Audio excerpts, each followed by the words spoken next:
As long as I'm President of the United States, Iran will never be allowed to have a nuclear weapon. Good morning. I'm pleased to inform you the American people should be extremely grateful and happy. No Americans were harmed in last night's attack by the Iranian regime. We suffered no casualties.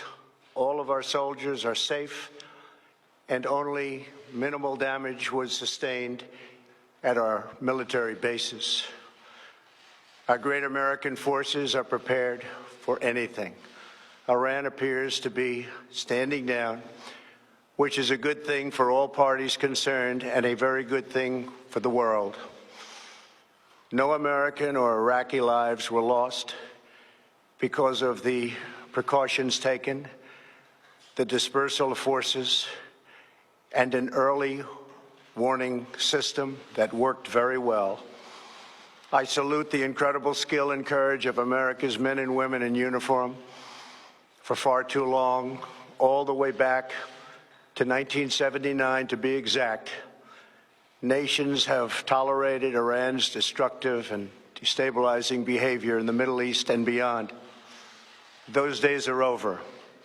Iran has been the leading sponsor of terrorism, and their pursuit of nuclear weapons threatens the civilized world. We will never let that happen. Last week, we took decisive action to stop a ruthless terrorist from threatening American lives. At my direction, the United States military eliminated the world's top terrorist, Qasem Soleimani. As the head of the Quds Force, Soleimani was personally responsible for some of the absolutely worst atrocities. He trained terrorist armies, including Hezbollah, launching terrorist strikes against civilian targets. He fueled bloody civil wars all across the region. He viciously wounded and murdered thousands of U.S. troops, including the planting of roadside bombs that maim and dismember their victims. Soleimani directed the recent attacks on U.S. personnel in Iraq that badly wounded 4 service members and killed 1 American, and he orchestrated the violent assault on the U.S. Embassy in Baghdad. In recent days, he was planning new attacks on American targets, but we stopped him. Soleimani's hands were drenched in both American and Iranian blood. He should have been terminated long ago. By removing Soleimani, we have sent a powerful message to terrorists. If you value your own life, you will not threaten the lives of our people. As we continue to evaluate options in response to Iranian aggression, the United States will immediately impose additional punishing economic sanctions on the Iranian regime. These powerful sanctions will remain until Iran changes its behavior. In recent months alone, Iran has seized ships in international waters, fired an unprovoked strike on Saudi Arabia, and shot down 2 U.S. drones. Iran's hostilities substantially increased after the foolish Iran nuclear deal was signed in 2013, and they were given $150 billion, not to mention $1.8 billion in cash. Instead of saying thank you to the United States, they chanted death to America. In fact, they chanted death to America the day the agreement was signed. Then Iran went on a terror spree, funded by the money from the deal, and created hell in Yemen, Syria, Lebanon, Afghanistan, and Iraq. The missiles fired last night at us and our allies were paid for with the funds made available by the last administration. The regime also greatly tightened the reins on their own country, even recently killing 1,500 people at the many protests that are taking place all throughout Iran.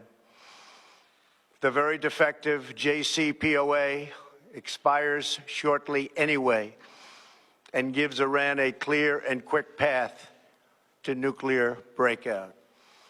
Iran must abandon its nuclear ambitions and end its support for terrorism.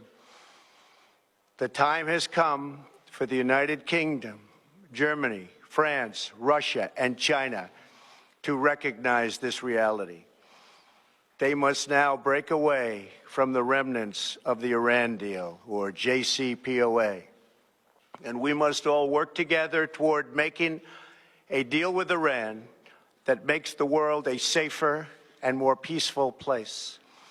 We must also make a deal that allows Iran to thrive and prosper and take advantage of its enormous untapped potential. Iran can be a great country. Peace and stability cannot prevail in the Middle East as long as Iran continues to foment violence, unrest, hatred, and war. The civilized world must send a clear and unified message to the Iranian regime. Your campaign of terror, murder, mayhem will not be tolerated any longer. It will not be allowed to go forward. Today, I am going to ask NATO to become much more involved in the Middle East process. Over the last 3 years, under my leadership, our economy is stronger than ever before, and America has achieved energy independence. These historic accomplishments change our strategic priorities. These are accomplishments that nobody thought were possible. And options in the Middle East became available. We are now the #1 producer of oil and natural gas anywhere in the world. We are independent, and we do not need Middle East oil.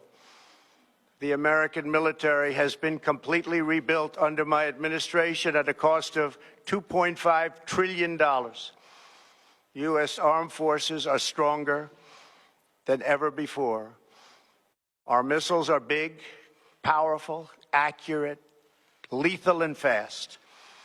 Under construction are many hypersonic missiles.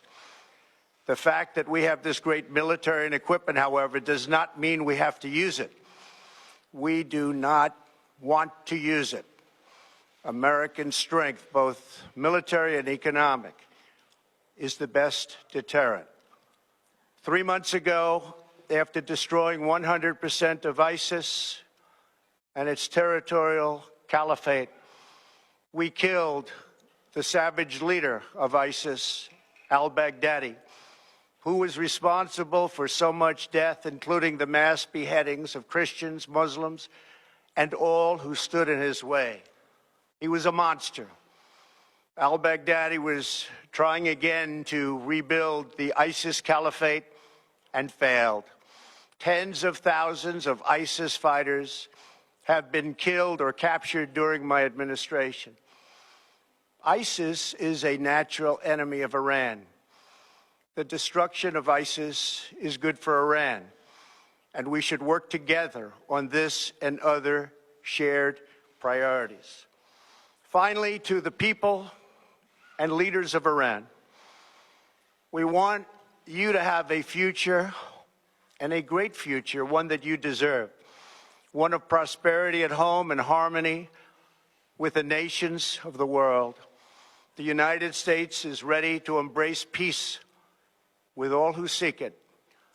I want to thank you, and God bless America. Thank you very much. Thank you. Thank you. Thank you, sir. Mr. President, have it all be well.